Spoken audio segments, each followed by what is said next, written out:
Hello friends, welcome to all India Guruji. दोस्तों, जैसा कि आप जानते हैं कि अभी ऐसे CGL 2017 के एग्जाम चल रहे हैं और उसमें पूछे जा रहे सभी सेक्शन के क्वेश्चंस मैं आपके पास लगातार लेकर आ रहा हूं। आज इस वीडियो में 9 अगस्त को इवनिंग शिफ्ट में पूछे गए जनरल अवेयरनेस क्वेश्चंस और उनके आंसर्स आपके पास लेकर आया हूं। साथ में इसका डिटेल आपको एक्सप्लेनेशन भी दूंगा। मैं ऐसे ही वीडियो आपके लिए लगातार लेकर आता रहूँगा। यदि आपने हमारे चैनल को अभी तक सब्सक्राइब नहीं किया है तो रेड बटन पर क्लिक करके जल्दी इस चैनल को सब्सक्राइब कर लीजिए और बेल बटन पर भी क्लिक कर दीजिए, जिससे कि वीडियो की नोटिफिकेशन सबसे पहले आपको मिले। तो चलिए देखते हैं वीडियो की शुरुआत। आज के क्वेश्चन की शुरुआत करने के पहले मैं आपको बता दूं कि हमारी 500 मैथमेटिक्स क्वेश्चन की सीरीज़ चल रही है, जिसमें मैं सारे टॉपिक कवर करूंगा मैथ्स के 500 क्वेश्चन के अंदर। तो आप उस सीरीज़ को जरूर ज्वाइन कर लें, क्योंकि अभी SSC CGL में भी काफ़ी क्वेश्चन इससे पूछे जा रहे हैं और ही बाकी एग्जाम में ये क्वेश्चन आएंगे। तो आपको यदि ये सीरीज़ फॉलो करनी है तो आप मेरे चैनल को सब्सक्राइब कीजिए और प्लेलिस्ट पर जाकर वहाँ पर लिखा होगा मैथमेटिक्स क्वेश्चंस 500, तो उस पर आप वीडियो देख सकते हैं, या आप गूगल पर या यूट्यूब पर सर्च करेंगे ऑल इंडिया गुरुजी 500 मैथमेटिक्स क्वेश्चन, तो आपको वीडियोस मिल जाएंगे। तो चलिए आज के क्वेश्चन देखते हैं। पहला क्वेश्चन है, anti defection law is in which schedule of Indian constitution. Anti defection law मतलब होता है दल बदल निरोधी कानून। दल बदल निरोधी कानून जो है वो भारतीय संविधान के किस शेड्यूल में है? तो ये है 10th शेड्यूल, जो हमारा 10वां शेड्यूल है, उसमें ये एंटी डिफेक्शन लॉ है। साथ में आपको एक चीज़ और बता दूं कि 1985 में 52वां संविधान संशोधन हुआ था, 52nd अमेंडमेंट हुआ था इंडियन कॉन्स्टिट्यूशन में, तब ये 10th शेड्यूल उसमें जोड़ा गया था और उसमें दल बदल निरोधी कानून ऐड किया गया था। ये दल बदल निरोधी जो कानून है वो जो हमारे देश में बहुत सारी पार्टीज़ बनी हुई हैं, उनके कुछ मेंबर्स अपने दल बदल लेते हैं, उसके ऊपर ये कानून लाया गया था। तो ये जो है वो 10th शेड्यूल में है, 52nd अमेंडमेंट 1985 में ये आया था, दल बदल निरोधी कानून। नेक्स्ट क्वेश्चन देखते हैं। आपको एक आंसर देना है कि लघु संविधान जो है, लघु संविधान के कौन से संशोधन को बोला जाता है? लघु संविधान, छोटा संविधान जो है वो कौन से संशोधन को बोला जाता है, अमेंडमेंट को बोला जाता है? आप मुझे कमेंट करके बताएं। नेक्स्ट क्वेश्चन देखते हैं। Most abundant element on earth crust. सबसे ज़्यादा अबंडेंट एलिमेंट कौन सा है पृथ्वी पर? तो ये है ऑक्सीजन। लगभग ये 46% पाई जाती है पृथ्वी पर। नेक्स्ट क्वेश्चन देखते हैं। Founder of Banaras Hindu university, BHU Banaras, आपने ये नाम बहुत सुना होगा। तो इसके फाउंडर कौन थे, किसने इसको बनाया था? तो ये बनाया था पंडित मदन मोहन मालवीय जी को। ओके, मालवीय जी ने इसको बनाया था। इनके ऊपर बहुत अच्छी स्टोरी है, कभी मौका मिला हिस्ट्री का लेक्चर पढ़ाऊंगा तो आपको बहुत चीज़ में एक स्टोरी बताऊंगा मैं। अभी टाइम कम है तो नेक्स्ट क्वेश्चन देखते हैं। Ozone is Khalistan oxygen. तो ओजोन में कौन सी ऑक्सीजन पाई जाती है? वो है O3, उसके 3 परमाणु होते हैं। राइट, नेक्स्ट क्वेश्चन देखते हैं। Second battle of Tarain was fought between. Tarain का द्वितीय युद्ध किन के बीच में हुआ था? तो ये हुआ था पृथ्वीराज चौहान और मोहम्मद गौरी के बीच में। इसमें एक चीज़ और है, जब ये इसका जो पहला युद्ध हुआ था, ये तो सेकंड बैटल है। फर्स्ट बैटल जब हुई थी, प्रथम युद्ध, वो हुआ था 1191 में, वो भी हुआ था पृथ्वीराज चौहान और मोहम्मद गौरी के बीच में। लेकिन पहले युद्ध में जो है वो पृथ्वीराज चौहान जीते थे, और जो दूसरा युद्ध हुआ था वो 1192 में हुआ था, 1 साल बाद, उसमें मोहम्मद गौरी जीत गया था।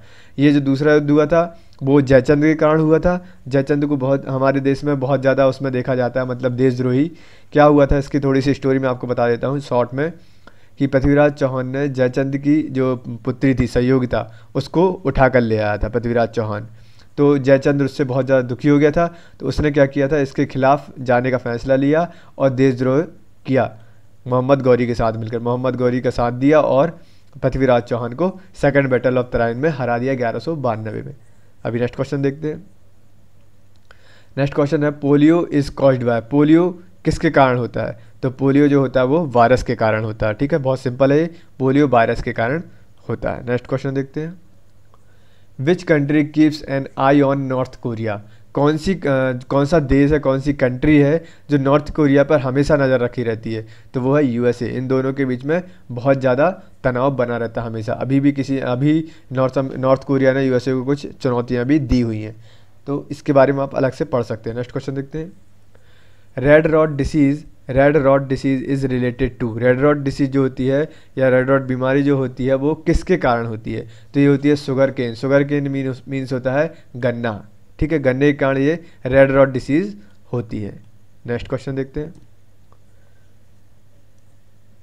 ऐसा यूनिट ऑफ फ्रीक्वेंसी की ऐसा यूनिट क्या है, तो फ्रिक्वेंसी का ऐसा यूनिट है हर्ट्ज, या शॉर्ट में इसको यदि हम लिखें तो एच जेड लिख सकते हैं, राइट। इस तरीके का भी लिखा है तो ये सही आंसर होगा, और इस तरीके का भी, तो ऐसा यूनिट होती है फ्रिक्वेंसी की hertz. Next question, where is Jhulta Minar and shaking minarets located, ठीक है। झूलता मीनार जो है वो कहाँ पर है, ये पूछा गया है। तो झूलता मीनार अहमदाबाद गुजरात में स्थित है, ठीक है ना।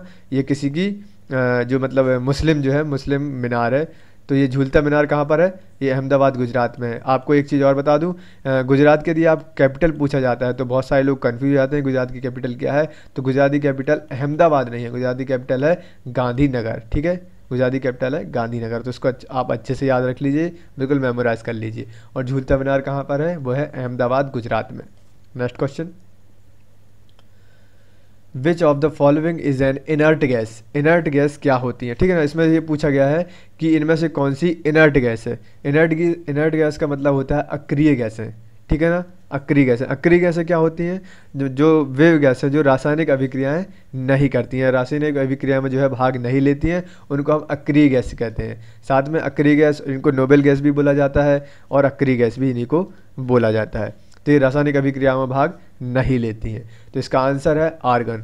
ये तो एक गैस है, इसकी और भी गैसेज हैं जिनको हम अक्रिय गैस या नोबेल गैस बोलते हैं।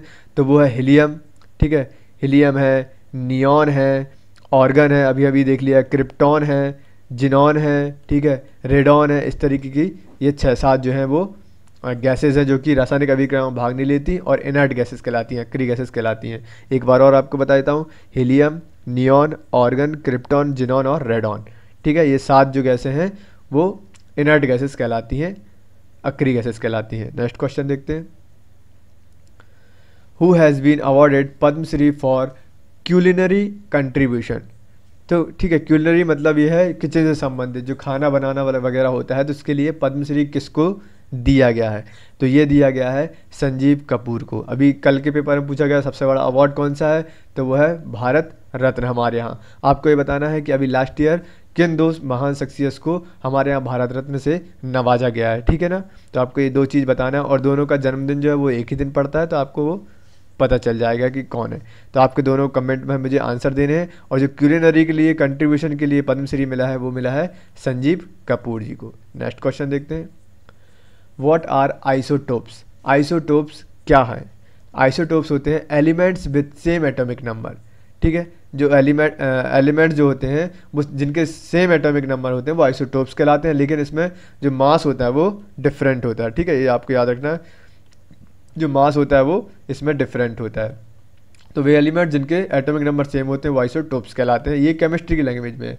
आपके लिए जो मैं एक क्वेश्चन छोड़ने वाला हूँ वो ये है कि ज्योग्राफी में आइसोटोप्स किसे कहते हैं, ठीक है। ये अलग अलग जो है अलग अलग सब्जेक्ट होते हैं और अलग अलग उनके आंसर भी होते हैं। तो आपको बताना है कि ज्योग्राफी में आइसोटोप्स किसको कहा जाता है।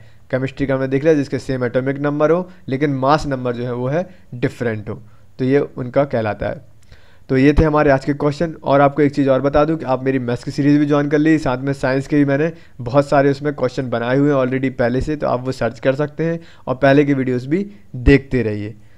ओके फ्रेंड्स, तो ये थे 9 अगस्त को पूछे गए इवनिंग शिफ्ट में जनरल अवेयरनेस के क्वेश्चंस और उनके आंसर्स।